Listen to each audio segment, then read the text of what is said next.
Auzubillahiminash-shaytanir-rajim. Bismillahir-rahmanir-rahim.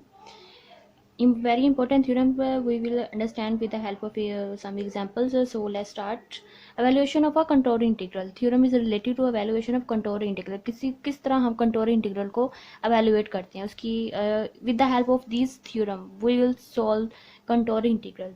If a function f is continuous on a smooth curve c, अगर कोई हमें smooth curve दिया है उस पर फंक्शन कंटिन्यूस भी है और उसकी हमें पैरामीटराइजेशन फॉर्म दी गई हो, जिस तरह z of T is equal to X of T plus iota Y of T and T जो है between A and B lie करता है, then integral value of F of G D G is equal B F of Z of T Z prime of T D T.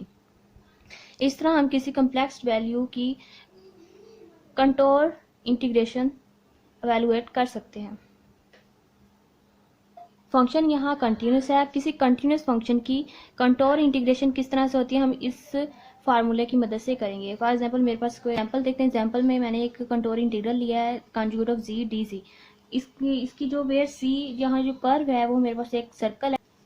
X is equal to 3t and Y is equal to T square. ये z of t is equal to मतलब x है, इसका real imaginary part को जोड़ें तो z of t मेरे पास बनेगा 3t plus eta T square where t is between -1 and 4. इसकी जो t पैरामीटर हमें जो t दिया गया है वो -1 एंड 4 के दरमियान है.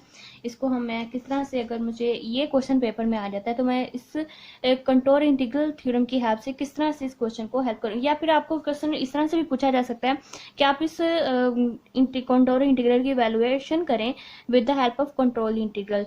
आपको डायरेक्ट पूछ भी सकते हैं, या फिर आपको अगर इतना भी दे दिया जाए पैरामीटर टी में अगर फंक्शन और इंटीग्रेशन हमने करनी हो विद पैरामीटर टी हमें दे दिया जाए, जिसकी लिमिट भी दे दी जाए और साथ में कर्व भी बता दिया जाए कौन सा है और साथ में हमें कंटोर इंटीग्रल की वैल्यू फाइंड करनी हो, तो हम इस थ्योरम का इस्तेमाल करेंगे.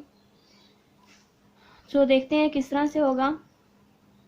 अगर मैं ये लूँ तो इसमें मुझे पहले चाहिए F of Z of T.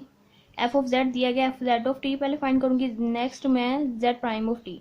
अगर मैं इसका जेड प्राइम ऑफ टी मालूम करूं तो वो होगा 3 प्लस 2 ओटा टी. और f of contour integral we will solve this example. How is it that, देखें कि मैंने सबसे पहले f of Z of t मालूम किया and z prime of t. वे दोनों को मल्टीप्लाई करने के बाद इस पर इंटीग्रेशन की और लिमिट अप्लाई की -1 to 4.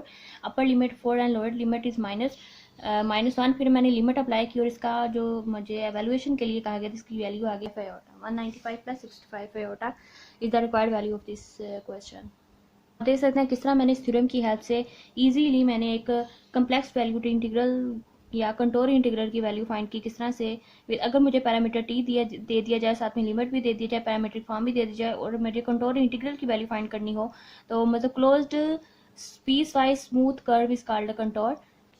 एक और एग्जांपल करते हैं जिससे आप इस कॉन्सेप्ट को अच्छे से अंडरस्टैंड कर पाएँ, ताकि एग्जाम में आपको कोई भी क्वेश्चन इस तरह से आता है जिसमें पैरामीटर टी दे दिया जाए और कंटोर दे दिया जाए, वैल्यू फाइंड करनी तो आप किस तरह से फाइंड करेंगे. ठीक है, आप उस कंटोर इंटीग्रल थ्योरम की हेल्प से किस तरह से करेंगे. अगर मैं यहाँ पे वो फार्मूला लगाऊँ कि F of Z of T closed integral F of Z into D Z is equal to limit A to B. मैंने लिमिट लेनी है F of Z of T into Z prime of T D T. तो मैं अगर यहाँ लगाऊँ close integral, मेरे पास है 1/z D G is equal to, मेरे पास लिमिट्स यहाँ दी गई हैं. पैरामीटर टी जो है वो 0 to 2 पाई है, x is equal to cos t and Y is equal to sine of t. 0 to 2 pi limits हैं f of Z of t को. यहाँ मेरे पास जेड ऑफ टी की जो बनेगी वैल्यू, अगर मैं रियल और इमेजिनरी पार्ट को इकट्ठा करूँ तो ये मेरे पास बनेगा कोस of T plus eta sine of T. अगर मैं इसका डेरिवेटिव लूँ तो ये मेरे पास बनेगा minus sine of T plus eta cos of T. लेकिन अगर इसको मैं एक्सपोनेंशियल फॉर्म में ले जाऊँ तो मेरे लिए सोल्व करना ज़्यादा आसान हो जाएगा. Cos of T plus eta sine of t को हम लिख सकते हैं जेड ऑफ टी फिर is equal to e raised power eta t. अगर मैं इसका डेरिवेटिव लूँ तो मेरे पास होगा एटा ई रेस्ट बार एटा टी. यहाँ मेरे पास एफ ऑफ जी जो है वो 1/z है, तो मेरे पास ये बन जाएगा f of Z of t मेरे पास इक्वल होगा यहाँ पे e raised power negative of iota t. यहाँ वैल्यू लगा दें e raised power negative of iota t into iota e raised power iota t D t के इक्वल. ये दूसरे को कैंसिल कर देंगे. Iota 0 to 2 pi 1 into d t, या लिमिट अप्लाई करेंगे तो आ जाएगा आपके पास 2 पाई. तो इसको हम लिख सकते हैं 2 पाई आयोटा. इसकी रिक्वायर्ड वैल्यू है।